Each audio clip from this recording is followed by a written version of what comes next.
Ya, vamos a empezar. Bueno, José Miguel, estamos una vez más en este improbable podcast, ahora una versión veraniega, versión ya de fin de verano con festival, donde hemos tenido un receso del verdadero festival, que es el que se vive en el Congreso para buscar la aprobación de una improbable reforma al sistema de financiamiento de ISAPRE. ¿Cómo has estado, José Miguel? Bien, bien. Sí, pues fue un verano medio movido, ¿ah? ¿Te acuerdas de cuando uno era más chico?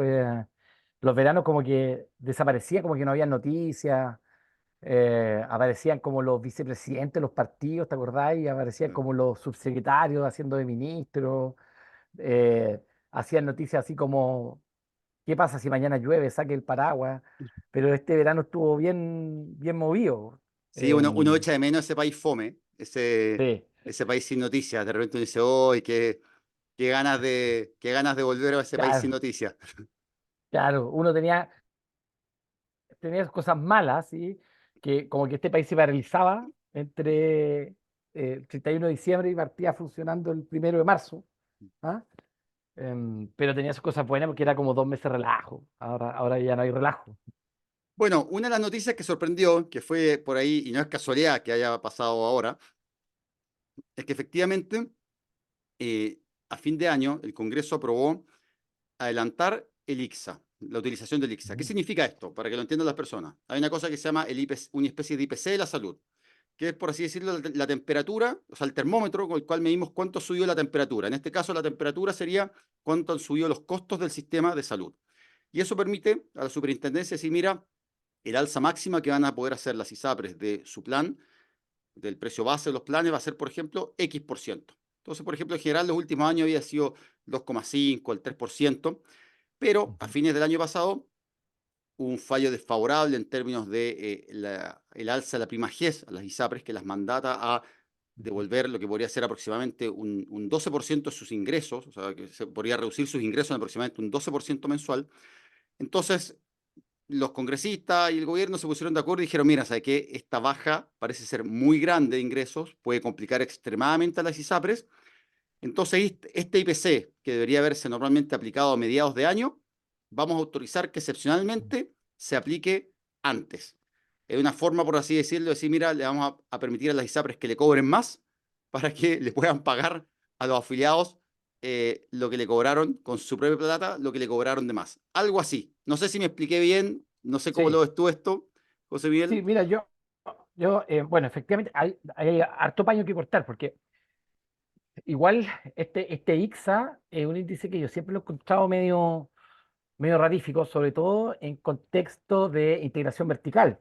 Finalmente, lo que está haciendo este IPC, ¿no es cierto?, es que calcula cuánto se encareció la salud, ¿no es cierto?, en un periodo determinado para, en el fondo, dar, ¿no es cierto?, un valor y que las ISAPRES puedan moverse su alza alrededor de ese valor. Si yo soy dueño de mi clínica, basta con que yo suba los precios de mi examen en el fondo para que ese ICSA pueda aumentar aún más. Por lo tanto, yo siempre he pensado que en el contexto actual, digamos, de integración vertical en el sector privado, tener un instrumento como el ICSA puede ser contraproducente, ¿no es cierto? Porque finalmente nunca las mismas ISAPRE y las dueñas clínicas no van a tener en el fondo como incentivos para contener costos. Por lo tanto, creo que desde el punto de vista técnico, siempre este ICSA no sería la forma más correcta. Ahora, convengamos también que hay otros factores, el aumento de las licencias, ¿no es cierto? El aumento de los pagos de las licencias, estamos hablando de el uso del sistema también, son cosas que se consideran, pero habiendo dicho ese punto, digamos, quería partir con eso.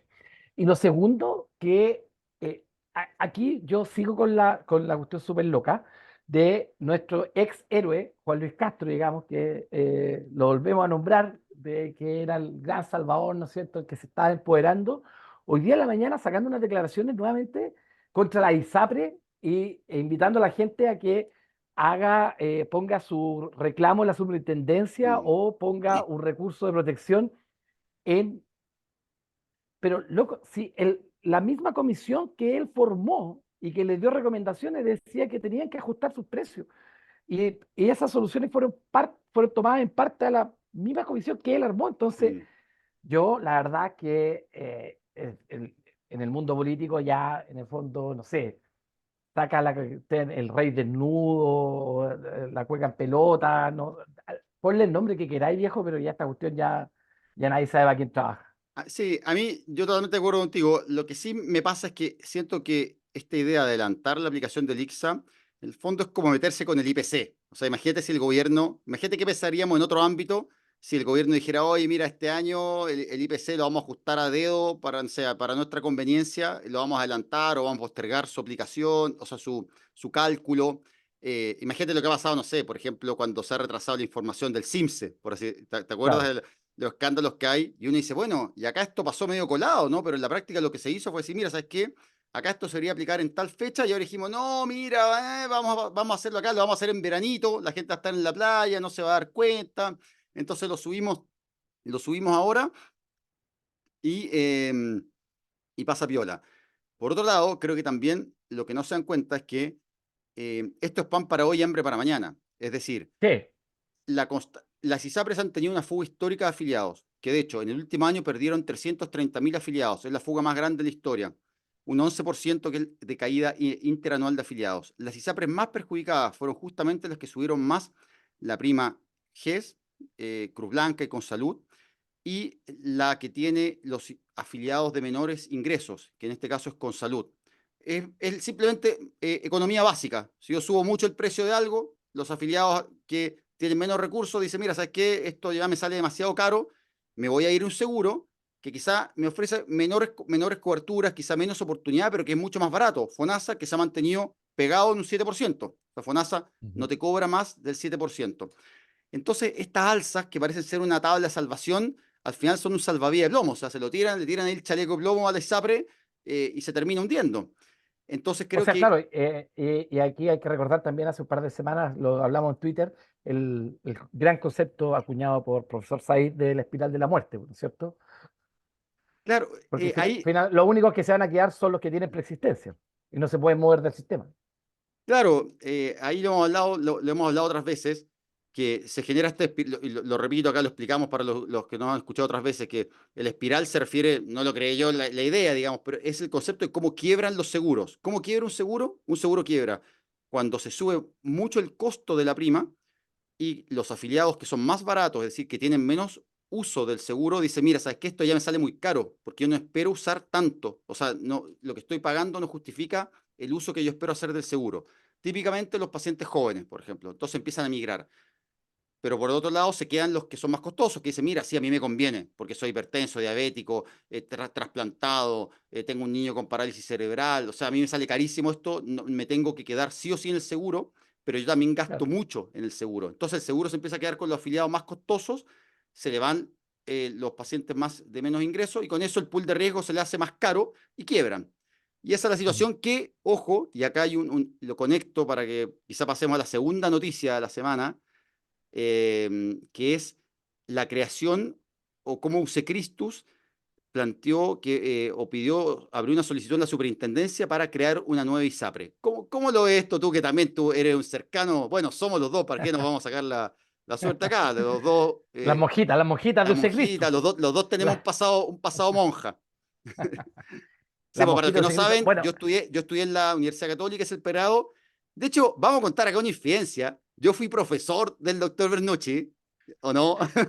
profesor, mi profesor. Yo El llegaba profesor ahí de con mi medicina maleta, interna, así mi, es, mi ahí en la maleta, Católica, con mi maleta llena de sueños, con mi maleta llena de sueños ahí, y así estaba es, profesor Said. Por eso yo le digo profesor Said. así es. Oye, oye, bueno, y a nosotros nos tocó la llegada de la monjita a la católica, cuando se fusionó Christus Ah, sí, cuando se fusionó. Pero bueno, hay que recordar que el contexto de esta noticia, para no hablar solamente de la monjita, tiene que ver con que también Andes Salud, que es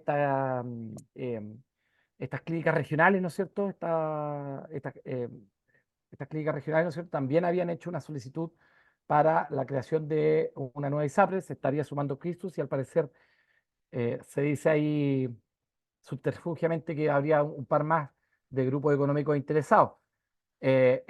Nosotros lo hablamos en un par de capítulos atrás, probablemente no con la profundidad que lo vamos a hablar ahora, en el fondo, ¿por qué? ¿Por qué se crea una nueva? Si yo le preguntara a usted, profesor Said, ¿por qué cree usted que se crea una nueva ISAPRE? En este contexto, donde las ISAPRES han llorado por todos los medios de comunicación, por redes sociales, ¿no es cierto? Donde la imagen que están dando es que esta cuestión es un cataclismo mayor y que si no le pasaban la plata, quebraba todo el sistema y la gente se iba a morir camino a los hospital. ¿Por qué a alguien se le ocurriría abrir una ISAPRE? A ver, yo, mi hipótesis, acá tiro mi hipótesis, es que si bien ha habido mucho entusiasmo y mucha gente ha salido a decir, bien, nos salvamos, acá llegamos, estamos salvados, va a haber nuevas ISAPRES, el sistema se salvó. La gente, las empresas siguen confiando en el sistema asegurador privado. Creo que quizá es exactamente lo contrario. Creo que acá hay las ISAPRES, primero las que se anuncian una nueva apertura, son ISAPRES integradas a prestadores. Es decir, son ISAPRES que parece que no tendrían razón de ser si no estuvieran integradas con un prestador. Entonces parecen surgir más que de la confianza en el futuro del sistema, de la desconfianza del mismo. Es decir, ha habido cortes de convenios con las ISAPRES, de las ISAPRES de los prestadores. eh, Prestadores que no le, ISAPRES que no le están pagando a sus afiliados en forma oportuna, ya sea licencias, ya sea atenciones médicas, etcétera. Entonces hay prestadores que están diciendo, bueno, ¿qué hago? Acá tengo dos opciones, o atiendo más pacientes de FONASA, vía PAT, vía medicina de libre elección, quizá ley de urgencia, o, porque pueden ser obviamente ambas opciones, eh, creo o me genero otro flujo de ingresos que sea más seguro, un flujo que dependa de mí. Pero ¿cuál es el tema ahí? Que si yo creo un ISAPRE ahora, me puedo aprovechar del pánico. Y como todavía no había una ley que cambie nada de la regulación del sistema, ¿qué puedo hacer? Puedo empezar a seleccionar los usuarios sanos y de más ingresos de las ISAPRES que están actualmente. Esos afiliados pueden irse a esta nueva ISAPRE. Por otro lado, en la ISAPRE antigua se quedan los afiliados enfermos y más caros, y es, en el fondo, nuevamente la espiral de la muerte. Es decir, las ISAPRES nuevas vendrían a ser, así por decirlo, las tocadas así en el corazón a las ISAPRES antiguas y Ujú. las dejaría en una peor situación. Entonces podrían traer más inestabilidad al sistema y no más estabilidad. ¿Qué piensas Ujú. tú? ¿Cómo lo ves ahí, José Miguel? O sea, sí, básicamente si uno analiza el impacto del mercado, por ejemplo, de la última ISAPRE creada, que es ISAPRE Esencial, que tal como dices tú, está asociada, ¿no es cierto?, conspicuamente y básicamente a la clínica alemana. eh, Efectivamente, la oferta que ellos hacen es una oferta carísima. Los precios basales, digamos, con coberturas mayores en clínica alemana, son planes que son tremendamente caros para el mercado, digamos, en general. Por lo tanto, ellos apuestan finalmente a quedarse con los pacientes más jóvenes, ¿no es cierto?, más sanos. Ellos, por un lado, demuestran que no lo dice su propaganda, pero finalmente lo que dice, bueno, mira, yo en el peor de los casos me atiendo la alemana, entonces, y la alemana es la alemana, ¿cachai? Entonces, efectivamente, ellos apuestan a un público de muy alto ingreso, y que en general ese público de alto ingreso por algo que se llama determinantes sociales, digamos, esto, por ahí tiene que haber algún salubrista que le esté asesorando. Está en el directorio Manuel Inostroza, que siempre es nombrado en esta discusión, ¿no es cierto?, como ex superintendente y nunca como director de ISAPRE. Eh, eh, Probablemente esos pacientes tengan mucho menos carga de enfermedad y por lo tanto sean pacientes menos sinestrosos. Por lo tanto, en realidad es lo que hicieron la ISAPRE durante muchísimos años y que hoy día se saca el cassette, se da vuelta, ¿no es cierto?, y se le pone play de nuevo, partiendo, ¿no es cierto?, como de cero. Yo creo que es un negocio bueno, no sé qué opinas tú, pero básicamente si pueden funcionar 10 15 años en el fondo con ganancia de ese nivel, probablemente va a ser un negocio que va a ser muy, muy bueno. El tema es que efectivamente eh, le va a meter más inestabilidad al sistema por la misma razón que tú estás diciendo. En el fondo, en vez de que los pacientes se migren a FONASA, van a migrar a esta ISAPRE, pacientes jóvenes, pacientes sanos, y van a quedar los viejos, los enfermos, la ISAPRE vieja, aumentando y acelerando la espiral de la muerte. Claro, yo creo que también hay otro problema, que como no ha habido ningún cambio regulatorio, es decir, ¿qué cambios regulatorios podrían hacer que estas nuevas ISAPRES no metieran más inestabilidad al sistema? Sería, por ejemplo, un fondo común inter-ISAPRES, un fondo que permitiera, por ejemplo, que las ISAPRES que recibieran pacientes más enfermos recibieran una especie de compensación proveniente de Ujú. las ISAPRES que reciben a los pacientes más sanos y de mayores ingresos. Eso le Claro. podría dar estabilidad al sistema, pero eso no está en la ley corta, no hay un trámite de eso en la No. ley corta. Entonces, Eso fue lo propuesto. Hay que recordar que eso lo propuso la Comisión CID en el segundo gobierno de la presidenta Bachelet, digamos, ¿ah? Y que se volvió a repetir en la comisión que se armó o en el sea, fue la segundo comisión gobierno de del presidente Piñera Piñera. propuso, claro, la CID No, propuso. Sí, también propuso un fondo Interisapre, propuso un fondo Interisapre, en el fondo no un fondo único, digamos, sino se mantenía FONASA y se mantenía un fondo Interisapre, y aparte con un tercer fondo, que era ser un fondo transversal, FONASA y SAPRE, por ejemplo, para financiar vacunas, Sí. SAMU, digamos, servicios transversales. Ahora, Eh, y, a- y hay que recordar ahí que fue la misma asociación de ISAPRE la que puso el grito en el cielo, digamos. claro, efectivamente las ISAPRES siempre se opusieron al fondo Interisapres y claro, hoy en día sería lo único que en verdad podría darle estabilidad al sistema. ¿Y cuál es el tema? Que tampoco se han cambiado los mecanismos de pago de las ISAPRES. Es decir, hoy en día las ISAPRES que se abran van a seguir funcionando sin un sistema de atención primaria y sin un sistema de contención de costos, es decir, van a seguir pagando por prestaciones, es decir, igual que Mm, ahora, que si una persona, por ejemplo, va a una clínica y le dicen, oye, hazte 10 resonancias, aunque esas 10 resonancias no estén indicadas, la aseguradora las va a pagar. Si va sí, 15 veces al gastroenterólogo, aunque esa evaluación no esté indicada, la ISAPRE la va a pagar. Y algunos podrían decir, claro, oye, pero ¿será tan así? Y bueno, yo creo que sí. ¿Por qué? Por dos motivos. Primero, no hay ningún mandato legal a crear un sistema de atención primaria para las ISAPRES, ni a que tengan que pagar por resolución de problemas en vez de solo por exámenes. Eso uno. Dos, que si un ISAPRE llega y dice, mira, ya, yo me voy a organizar y voy a empezar a crear un sistema de atención primaria y voy a hacer que todas las personas pasen por atención primaria. El tema es que si yo estoy seleccionando a los pacientes de más altos ingresos, esos pacientes va a ser difícil que se acostumbren a eso y que digan, mira, ¿sabes claro, qué? Yo no, ya no voy a ir directo al gastroenterólogo, sino que voy a ir primero al médico generalista. Y sobre todo porque este cambio lo haría, si un ISAPRE lo decía hacer por su cuenta, mira, yo voy a crear un sistema de atención primaria por mi cuenta, las otras no lo van a hacer, entonces siempre va a haber un sector, un paciente va a poder decir, mira, ya, no, yo prefiero ir a una que me cobre igual de caro, pero que me permite ir directo al claro, gastroenterólogo. claro. Y recordemos que esto ya pasó, recordemos que hubo un ISAPRE que se llama Consalud, que creó un plan que se llama Mi Doctor, que era un plan que era con atención primaria, es decir, los pacientes tenían que pasar sí o sí por un médico generalista y no les funcionó. ¿Por qué? Porque justamente los afiliados, que en el caso de Consalud eran afiliados de, en general, de menores ingresos, salían de FONASA, ¿por qué? Porque decían, yo quiero poder ir no al consultorio y que de ahí me verían al especialista, sino que yo quiero que me vea directamente al especialista. Mm, Entonces con salud trató y no le funcionó, porque los afiliados iban a otro ISAPRE donde no tuvieran que hacer eso. Entonces yo creo que es inviable que ningún ISAPRE pueda implementar mm, mecanismos reales de contención de costos si no se mandatan por ley y que partan con todos los aseguradores haciendo lo mismo. No sé si claro. comparte mi punto Sí, en ese sentido. sí, otra cosa que limita mucho eso es que, tal como estábamos diciendo recién, todas estas nuevas ISAPRE o la última ISAPRE están asociadas más encima a centros de atención terciaria. O sea, estamos hablando que es lo contrario justamente a lo que un sistema de atención universal, de contención de costos, como lo es la atención primaria, es. Entonces, eso le pone mayor dificultad, digamos, al sistema, y que finalmente termina con que nos demos una vuelta en 360 grados, ¿no es cierto? Estamos todo el rato girando y quedando exactamente Igual.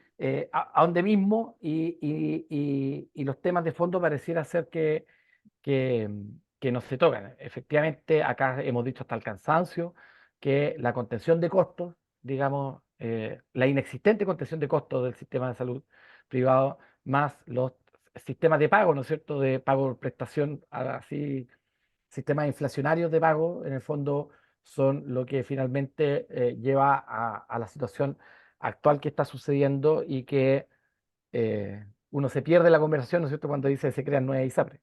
Sí, y ojo, que recordemos para que las personas lo entiendan, las mayores utilidades en general de las clínicas provienen de dónde? De exámenes, porque los exámenes, especialmente imagenología, permite, digamos, a un costo, digamos, sin incrementar los costos. O sea, una vez que se hace una inversión en un resonador, si yo hago más exámenes, va a ser más y más ingresos. O sea, prácticamente los costos fijos se mantienen y solo aumento digamos, los costos variables son mínimos y sumando más prestaciones logro más ingresos. Entonces, desde el punto de vista del prestador, aunque esté integrado con el ISAPRE, lo único que, si un tipo gerente de una clínica, lo que va a decir es, por favor, hagamos más exámenes. O sea, no Sí, por hablemos, supuesto. y se entiende. O sea, eso es lo que piensa un operador económicamente, decir, mira, la clínica va a estar mejor financieramente si hacemos más exámenes. Entonces, si el ISAPRE no le dice, oye, no, es que esto, pero imagínate la tensión que se genera ahí. O sea, el gerente del ISAPRE diciéndole, oye, pero mira, es que si hacemos esto a la larga, ¿qué nos va a pasar? Nos va a pasar lo mismo que a las otras ISAPRES. que nuestros costos van a empezar a aumentar más rápido de lo que aumentan nuestros ingresos y en 10 o 15 años vamos a estar con el mismo problema que tienen las ISAPRES ahora. Mm, Entonces creo que ese es el problema, que estas nuevas ISAPRES no solo son un salvavidas de plomo para las ISAPRES antiguas, sino que además tienen como en su como creación los mismos problemas estructurales de las otras. Entonces por simplemente supuesto. no están en una crisis financiera porque son nuevas, pero dale 20 años. Esperemos que esos O sea, afiliados... no, sí, Sí, por supuesto. Ahora, yo creo que lo que se apunta es justamente, no es, o sea, lo que se apunta es un poco a eso, es un poco, yo creo que también existe un imaginario colectivo, ¿no es cierto?, entre este grupo de personas de un poco volver a los 90, ¿ah? Así como hay hartos vivos de la concertación, habemos hartos vivos de la concertación, ¿no es cierto? O incluso gente de derecha actual que también le gustaría volver, ¿no esos es son los cierto? vivos de Lagos, los vivos de Los Lagos. views sí, Sí, pero de todo, views de Elwin, de Frey, les gustaba, alegaba, pero le encantaba esos tiempos, que eran tiempos con más certeza, eran tiempos más sí. simples también, digámoslo así. También ansían, digamos, volver a esos tiempos, ¿no es cierto?, donde los retornos que obtenían la ISAPRE, ¿no es cierto?, eran retornos altísimos y donde en el fondo nunca se habló de estos temas de universalización, nunca se habló de estos temas de, o sea, que estemos hablando ahora de fondo único, digamos, es casi es la otra cara de la conversación de lo que se hablaba a mediados de los 90, ya lo hemos dicho en otras ocasiones. Ahora bien, nosotros le hemos dado harto a la ISAPRE, pero también nosotros hemos nombrado a FONASA, digamos, en este cuento. Y la modernización de FONASA es un tema totalmente pendiente, independiente de lo que pase con el tema de los seguros, ¿no es cierto?, del segundo piso, que esta modalidad complementaria, ¿no es cierto?, que es el salvavidas, entre comillas, que está tirando esta ley corta para los pacientes que se quedan vivos de la ISAPRE, ¿no es cierto?, igualando a lo menos coberturas promedio en hospitalizaciones para estos pacientes. Pero claramente tenemos pendiente todo el tema de modernización de FONASA.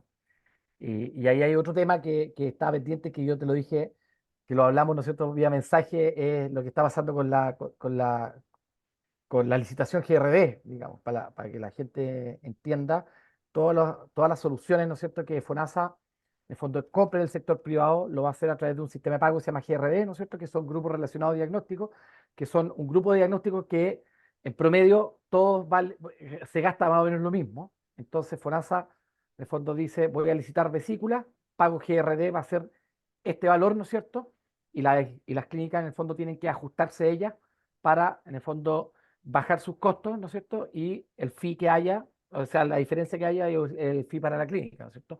Que es un sistema de pago que no es inflacionario, que es mucho más costo efectivo, pero que también tiene sus problemas, principalmente como está planteado en esta licitación, había mucha queja desde las clínicas, principalmente porque, según cálculo de algunas, las pérdidas podían ser muy, muy numerosas en el fondo, en el contexto. Y ahí hay también una pelea y yo creo que eso también es una señal, que no es una buena señal si FONASA quiere ser el seguro único, digamos, no es una buena señal, porque va a partir con el pie izquierdo hacia quienes tienen que ser sus principales hinchas, que son en el fondo quienes van a hacer sus prestaciones. Sí, yo creo que ahí hay dos problemas. Creo que así como hay un conflicto de interés en las ISAPRES integradas con las clínicas, hay un conflicto de interés en que FONASA tiene más puesta la camiseta del gobierno, en todos los gobiernos, que la camiseta de los prestadores y sus afiliados, ¿no? O sea, es decir, FONASA parece siempre estar más preocupada de cumplir con el presidente, con el ministro de Hacienda, en vez de decir, mira, ¿sabes qué? ¿Cómo hacemos para que nuestros afiliados sean atendidos oportunamente? ¿Cómo los derivo a otros centros si es que no les cumplen? Entonces creo que ahí a FONASA, y como he dicho otras veces, le hace falta tener un director autónomo, tener mecanismos de participación de pacientes, también de la comunidad médica, en esos mismos directorios, y creo que eso hace también que FONASA, y que es uno de sus problemas, hoy en día FONASA tiene precios irreales. O sea, recordemos que uno de los problemas que tiene FONASA es que si bien en los PAD, que es el pago asociado a diagnóstico, estas prestaciones que paga en el sector privado, los precios suelen ser relativamente razonables, es decir, paga bien por una cirugía de vesícula, paga bien por, no sé, una cirugía de rodilla, pero cuando llevamos a lo que se llama medicina, digamos, los pacientes hospitalizados, por ejemplo, en una clínica, los aranceles son extremadamente bajos. Entonces, ¿eso a qué lleva? y es uno de los problemas que tiene FONASA hoy en día, que por ejemplo, si un paciente se hospitaliza por algo que no sea ley de urgencia en una clínica, lo que realmente cubre FONASA de esa hospitalización es menor a un 10% del costo de la hospitalización. ¿Y a qué se debe eso? Se debe, no a que, porque FONASA dice, no, yo cubro el 80%, pero ¿cubre el 80% de qué? Cubre del arancel, que es un arancel extremadamente bajo. Entonces, para que se hagan una idea, FONASA, por ejemplo, pone un día cama en alrededor de 30.000 pesos. ¿Cuándo un día cama valió eso? O sea, no, seamos realistas, o sea, un día cama como de cama crítica, de intermedio, es imposible. O sea, Hay moteles más baratos, digamos. te han costado eso. Por No, supuesto, por supuesto. pero, pero es verdad, o sea, como que FONASA pone unos precios que uno dice, seamos realistas. La otra vez hablaba con un broncopulmonar, una fibrobroncoscopía, ¿no? Que es un procedimiento en el fondo que se introduce una cámara por la nariz hasta los bronquios, que requiere un tipo de sedación, que es un procedimiento técnicamente, no es cualquier cosa hacer una fibroscopía, o sea, el paciente se puede... No, es un procedimiento altamente técnico, digamos, Sí, que requiere una alta especialización, tecnología, lugar claro. adecuado, etcétera. Claro, y ese procedimiento, por ejemplo, vale alrededor de que 40.000 pesos, lo valoriza 50.000 pesos, entonces no hay incentivos para hacerlo, porque uno dice, qué médico va a querer decir, mira, voy a correr todo este riesgo de hacer un examen súper caro, un precio súper alto, y por un arancel que es extremadamente barato? Entonces, Mm. FONASA tiene un problema serio de aranceles, y creo que si FONASA, y yo concuerdo contigo, acá así como uno le pega a la ISAPRE, hay que pegarle a FONASA, y creo que pegarle en el buen sentido. Y creo que acá había un poco de ingenuidad del gobierno, de decir, mira, no, si no se preocupen, FONASA está listo, FONASA puede recibir 300.000, 400.000, 600.000 afiliados y no pasa Mm. nada, porque funciona todo bien. Creo que eso no es realista, creo que el gobierno debería tener un sentido de urgencia, quizás una ley paralela, no lo sé, pero sí, mira, ¿sabes qué? Modernicemos FONASA, pongámonos de acuerdo en mecanismos más realistas de fijar los precios de las prestaciones, buscando también homogenizar lo que se paga en el sector privado o el público, porque no puede ser que, por ejemplo, no sé, de repente en una licitación pagan, no sé, 400 lucas al día cama, pero después el valor, digamos, del arancel FONASA sean 30. No puede ser eso. O sea, Mm. creo que ahí el mismo FONASA reconoce que hay un error. O sea, que por un lado, cuando la licita, paga mucho más de lo que en verdad está dispuesto a pagar en el día a día. Entonces, son cosas que no son Sí, realistas. Y concuerdo en ese sí, sentido contigo. mira, yo creo que efectivamente eh, FONASA tiene muchos problemas, digamos. FONASA tiene muchas virtudes, pero también tiene muchos problemas. Lo hemos hablado, digamos, la poca independencia, lo nombraste recién, ¿no es cierto? Los mecanismos, o sea, los aranceles, que la verdad es que uno va a cualquier clínica, la clínica dice, ¿sabes que en realidad a mí no me interesa que haya un seguro único, porque en el fondo tengo la experiencia con FONASA. FONASA paga poco y paga tarde, digamos, ¿ah? Eh, eh, y tercero, efectivamente, esta defensa, digamos, esta no defensa que hace sus pacientes. Finalmente, el seguro lo que debería hacer es asegurar a sus pacientes, digamos, y finalmente FONASA parece más que le pone más problemas, digamos, que soluciones, efectivamente, con todos estos temas que estamos hablando. Yo creo que desde el punto de vista político, es un error de este gobierno, uno más, digamos, pero es un error de este gobierno, en el fondo, por ejemplo, plantear licitaciones a valores irreales, como pasó hoy día con GRD, y eso es principalmente porque si tú quieres que salga un seguro único, en el fondo tú estás convencido que el seguro único es la solución, tú tenés que hacerle en el fondo cariño a tus stakeholders, a quienes van a ser quienes van a tener problemas para que sea. Hoy día los que no quieren seguro único son prestadores privados. En el fondo dicen, yo no estoy ni ahí con trabajar solamente con FONASA o con su seguro similar, porque paga tarde, porque paga mal, porque... Entonces, tenéis que, en el fondo, si tu plan, en el fondo, es ir hacia allá, tienes que hacer cosas, en el fondo, para tratar de ir botando la resistencia, de trabajar, en el fondo, el camino. Hoy en día, te aseguro, si FONASA hiciera una licitación GRD que tuviera valores reales, con mecanismos de pago transparentes, en el fondo mucho más fácil, donde las clínicas se pelearan por participar, te aseguro que de aquí a un par de años más nadie dudaría, en el fondo, que finalmente el seguro único es la respuesta adecuada. Pero el problema pasa que si tú no tienes esa visión, en el fondo tú no tienes ese objetivo final, o por lo menos no lo planteas así, y vuelves a decir, no, las clínicas son malas porque roban, y FONASA es súper buena porque, ¿cachai? Como si te quedáis en esa discusión básica, finalmente no vamos a llegar a ningún lado y vamos a seguir exactamente en el mismo lugar que estamos. Sí, no, totalmente de acuerdo. Y también creo que hay un problema que el gobierno no dimensiona, y que quizás para cerrar esto, pero que está el tema de los seguros complementarios, que hoy en día los seguros complementarios, y lo veo con razón, muchas personas están contratando, están migrando a FONASA y están contratando seguros complementarios. Estos seguros, Sale más barato eso que la ISAPRES ya, nueva. exacto. Ahora, ¿cuál es el problema? Y de hecho les dejo ahí el link. Yo publiqué, lo pueden ver en mi cuenta en Twitter, ahí en los highlights, publiqué una columna en tercera dosis donde explico esto. ¿Cuál es el problema que tienen los seguros? Para que las personas entiendan, porque uno dice, mira, estoy listo con un seguro complementario y la verdad es que tiene problemas el tema. ¿Por qué? Uno, los seguros complementarios te los pueden terminar al año. O sea, el contrato es suscrito, pero puede ser terminado al año. O sea, pueden no renovártelo. ¿Ya? Dos, los seguros complementarios tienen preexistencias, es decir, te pueden rechazar digamos, el contrato, o sea, te pueden decir, no, mira, no queremos que esté en este seguro. ¿Ya? O pueden tener exclusiones también, cosas que no te cubran en base a que tú dices, no, mira, es que yo soy diabético, entonces ya, mira, te cubrimos todo menos la diabetes. Entonces, en ese sentido, los seguros complementarios, si no se regulan, y de ahí la importancia que el gobierno intente aprobar una ley de seguros complementarios que sea realista y que sea buena, porque si no, podemos tener estos seguros complementarios que sean como un nuevo descreme, seguros complementarios que le sirvan a los pacientes de FONASA sanos, por así decirlo, pero que no Mm. le sirvan a los pacientes que quieren tener, que tienen FONASA, pero que quieren tener un seguro complementario y que tienen alguna preexistencia o que son adultos mayores.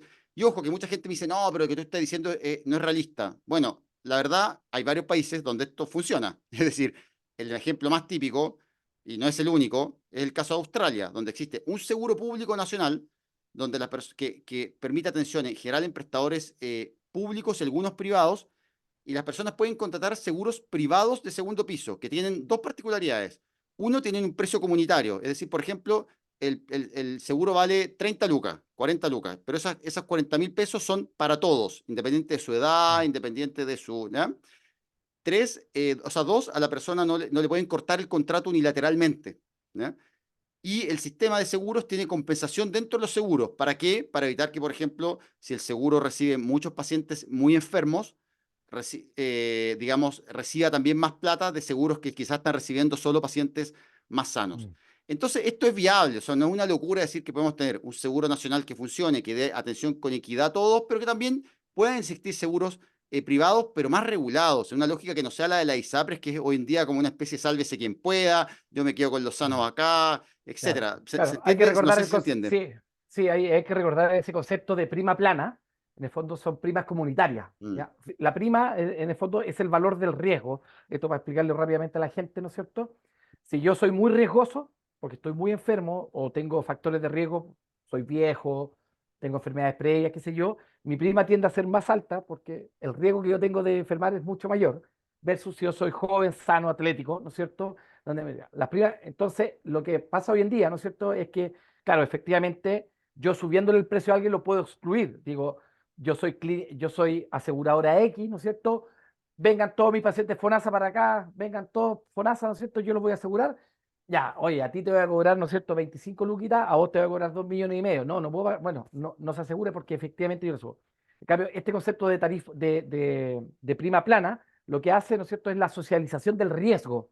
O sea, junto a todos los pacientes, ¿no es cierto?, con los más altos riesgos, con los menos riesgos, y saco, ¿no es cierto?, una prima plana, que finalmente lo que hace el seguro es que va a ganar, va a tener que gastar un poquito más por los más riesgosos, pero va a ganar en el fondo por todos los que tienen menor riesgo que ese promedio que se está pagando. claro, Que es un poco eso lo que plantea FONASA en la modalidad complementaria. Dice, nosotros vamos a licitar carteras, ¿no es cierto? Vamos a licitar carteras a una tarifa plana, ¿ya? Entonces agarra grupos de personas, ¿no es cierto? Y los va a, en el fondo, licitar para que a través de una tarifa plana, en el fondo, se asegure, que ese es un poco lo que se plantea la ley corta, pero que no incluye al resto de los seguros que, por ejemplo, puede tomar una persona con ISAPRE o con FONASA en una clínica extra que esté fuera de esta cobertura de movilidad complementaria. sí, es bien complejo los seguros complementarios como lo está planteando el gobierno. A mí no, yo creo que ese proyecto de ley como está necesita probablemente muchas mejoras.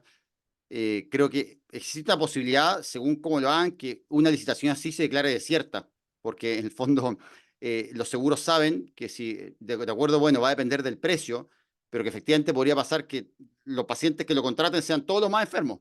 O sea, eso es una realidad. Obviamente va a depender del costo, va a depender de lo que tengan que cubrir. Entonces, creo que es complejo, creo que probablemente es una discusión. Yo creo, intuyo, que la de los seguros complementarios no se va a aprobar, porque requiere una discusión, yo creo, más compleja, y ya es compleja la discusión actual de los pagos de la ISAPRE, digamos.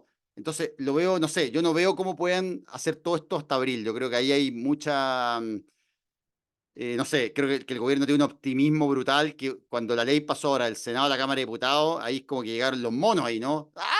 Así todo haciendo ruido, no, vayan a alegar, no vamos a hacer esto jamás, no vamos a probar acá esto. Entonces, uno dice, mira, con ese espíritu así, yo creo que yo veo que, digamos, si le meten más pelo a la sopa, por así decirlo, la complejizan más la ley, yo creo que no, van a terminar no aprobando nada y el sistema puede enfrentar una situación que es muy compleja.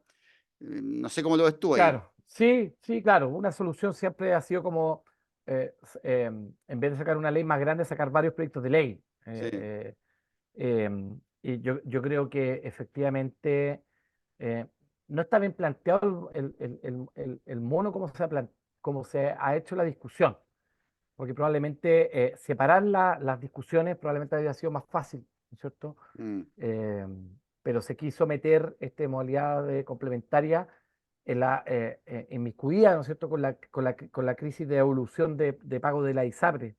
Y finalmente lo que vimos es que ha enmarañado, digamos, y ha dificultado toda la discusión. Si tú me preguntáis qué habría hecho yo, probablemente lo hubiera llevado por carriles separados y tratando de un poco siempre llevarla negociada o amarrar, ¿no es cierto? De decir, mira, modernización de FONASA, que es algo que de derecha a izquierda no sé quién podría, digamos, negarse, ir amarrado, digamos, con, por ejemplo, modernización de sistemas de pago de ISAPRE, y en el fondo eso en una discusión aparte con el tema de toda la devolución del cobro de exceso y finalmente lo que es mucho más mediático. Los primeros dos, tres temas son mucho más técnicos y finalmente el último es más mediático y probablemente el menos importante a largo plazo, ¿no? Sí, yo creo que la discusión se ha complejizado mucho, mucha fragmentación política, mucho énfasis, yo te diría, en las cuñas, en, no sé, en la, mira, es que nos quieren llevar a FONASA, a la lista de espera, otros que no, es que nuevamente se está como premiando la ISAPRE. Entonces creo que todo se está enfocando como en mucha cuña muy poco razonada, que está bien, apela así como a la galería, un poco como el circo romano de la cuña, No, pero apela a la galería del monstruo de la quinta, porque del estamos en monstruo. época festival, estamos en Sí. festivales. Es verdad, es Sí. verdad. Claro, entonces es como, claro, uno dice, mira, si seguimos con esas cuñas no vamos a llegar a nada. O sea, es decir, acá no existe una reforma de salud, con lo compleja que son las reformas de salud, que pueda dejar satisfecho a todos. Es imposible, imposible. O sea, lo natural de que se apruebe cualquier reforma de salud es que todos quedemos 50% satisfechos. O sea, Y, no, y 50% enojado, digamos. el ¿Ah? 50% enojado, eso es así, o sea, y está bien, pero ojo que eso nos puede dejar mejor. Y creo que eso es lo Mm. importante al final. Mira, que la ley permita ciertos avances en qué, en mayor oportunidad de atención, en mayor equidad, menos discriminación, porque hoy el sistema discrimina mucho. Claro. Eh, también en que se reconozca que también que FONASA no se puede hacer el cucho, ¿no? Cuando hay una espera de un paciente y decir, no, mira, esto no es mi tema. O sea, como que hoy FONASA no se preocupa mucho de eso. Un paciente puede pasar años esperando por una enfermedad que no es GES y FONASA nos dice, oye, pero ¿cómo es esto? Son hemorroides, lo que sea, pero está bien. Puede que no sea el cáncer de colon, no sea el cáncer GES, pero no significa que el paciente tenga que esperar indefinidamente. Entonces FONASA ahí como que Claro. no se pone mucho Y le hace, y le hace un flaco favor finalmente. La gente siempre se habla, ¿no es cierto?, cuando uno está metido en la administración pública, digamos, todo esto, te habla, ¿no es cierto?, se habla de años del el paciente en el centro, ¿no es cierto?, el paciente, pero finalmente eso en la práctica no sucede. ¿Ah? Mm, Nadie que esté esperando 10 años por una cirugía de varices, en el fondo, y que le imposibilita caminar y que genera un detrimento en su calidad de vida, en el fondo puede decir que FONASA lo está defendiendo, ¿cachai? sí. Entonces, yo creo que ahí FONASA se hace un flaco favor a sí misma. Es un poco eso lo que voy. Claro, todos sabemos también que lo urgente le quita espacio a lo importante, ¿no es cierto? Pero claro, pero alguien tiene que sentarse y decir, ¿sabes qué? No, ¿cachai? Ordenemos este cuento y veamos qué es lo y veamos qué es lo que pasa. Claro, FONASA parece estar más camiseteada con los hospitales que con los pacientes. Y creo que eso, o sea, O FONASA, por sea, ejemplo, podría decirle a un paciente, mira, ¿sabes qué? No te atendieron en tanto tiempo por esta enfermedad, no sé, en el Sotero, bueno, te vamos a llevar a otro hospital público, quizás El Salvador o a otro, pero sí. decirle al paciente, mira, hay un plazo que no es para siempre, ¿no? Hay un plazo ¿ya? O sea, tú dijiste algo, Fonasa está más preocupado del hospital y finalmente ese es también uno de los grandes problemas del sistema de salud chileno, digamos, ¿ah? Que tú no lo puedes discutir en clase de salud pública, que finalmente, a pesar de que se declara que el paciente está en el centro, el paciente no está en el centro, y finalmente Mm, el sistema tiende a defenderse a sí mismo más que a defender al paciente. claro. Y en ese sentido eh, es algo que, a pesar de que nuestro sistema de salud tiene indicadores macro, ¿no es cierto?, que son de país desarrollado, finalmente hoy en día nos está pasando de que la pelea se está dando en el indicador chico y finalmente en satisfacción usuaria, en resolución de problemas, ¿no es cierto?, en integración de los problemas, finalmente es donde el sistema hoy en día está totalmente al debe.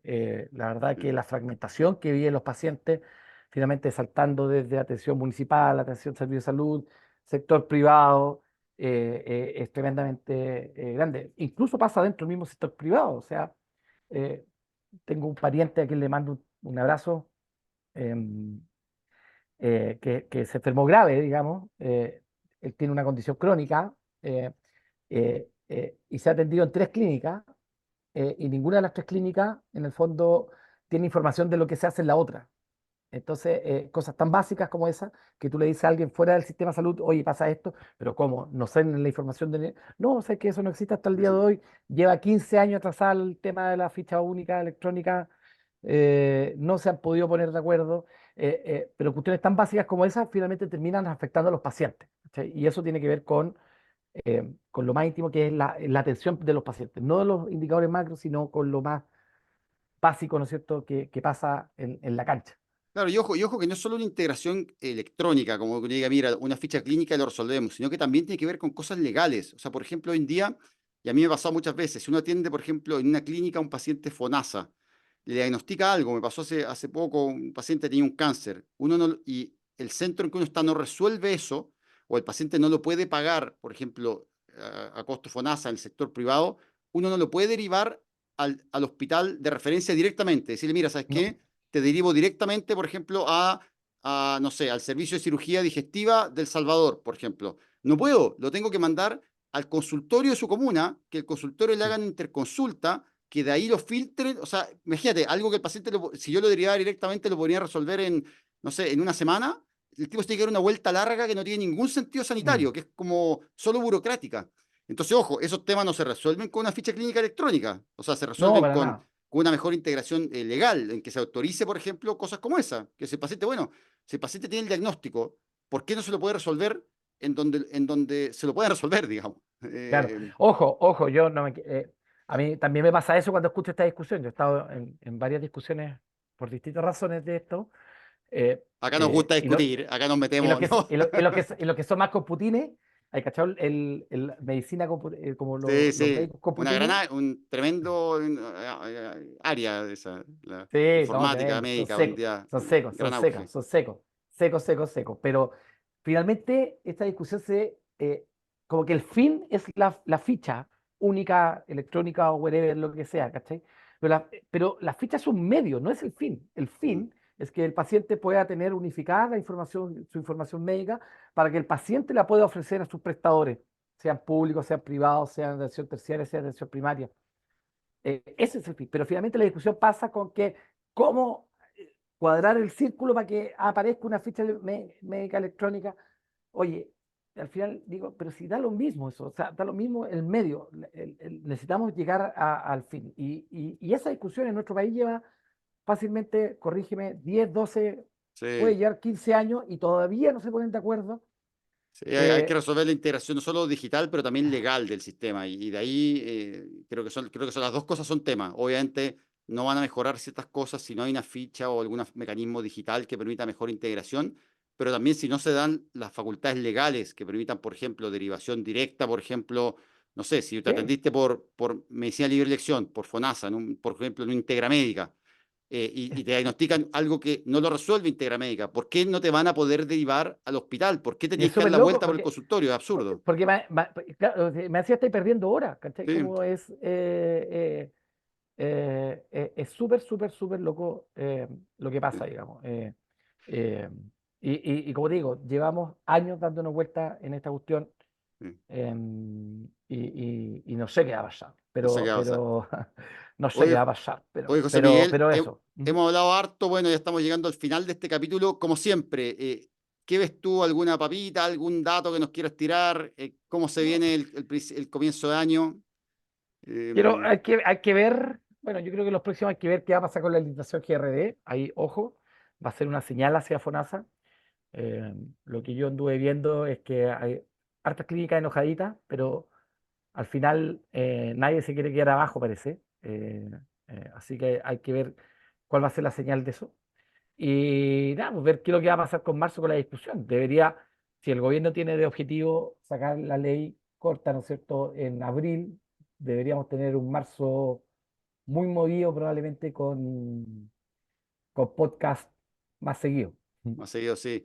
Bueno, yo solo quería aprovechar para recordar o dar la noticia. Había un brote de sarampión importante en Europa, básicamente por la caída de los indicadores de vacunación.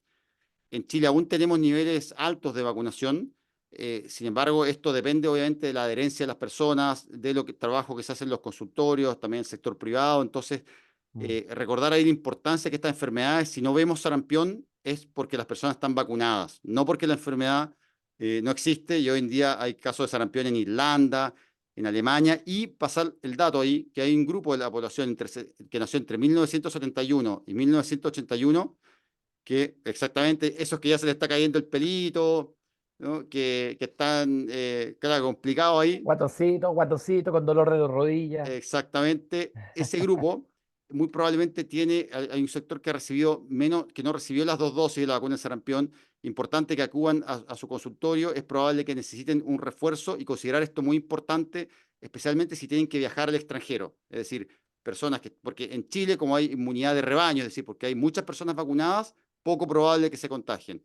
Pero si yo tengo menos vacunas de las necesarias y me toca viajar a un país donde hay brote de sarampión, estoy altamente expuesto a contagiarme. Y ojo, el sarampión no es cualquier enfermedad, no es, es una enfermedad altamente contagiosa, potencialmente letal, puede Mortal. producir neumonía, encefalitis, o sea, no es para mirarlo en menos, ¿ya? Así que Claro, ese es mi... el problema de sarampión es que es muy contagioso, tiene una tasa de contagio como del 90%, Sí, digamos, así es, y por lo tanto contagia a mucha gente, es poco mortal, pero a tanta gente que pueden haber, digamos, varios grupos de fallecidos exactamente. dentro de su contagio.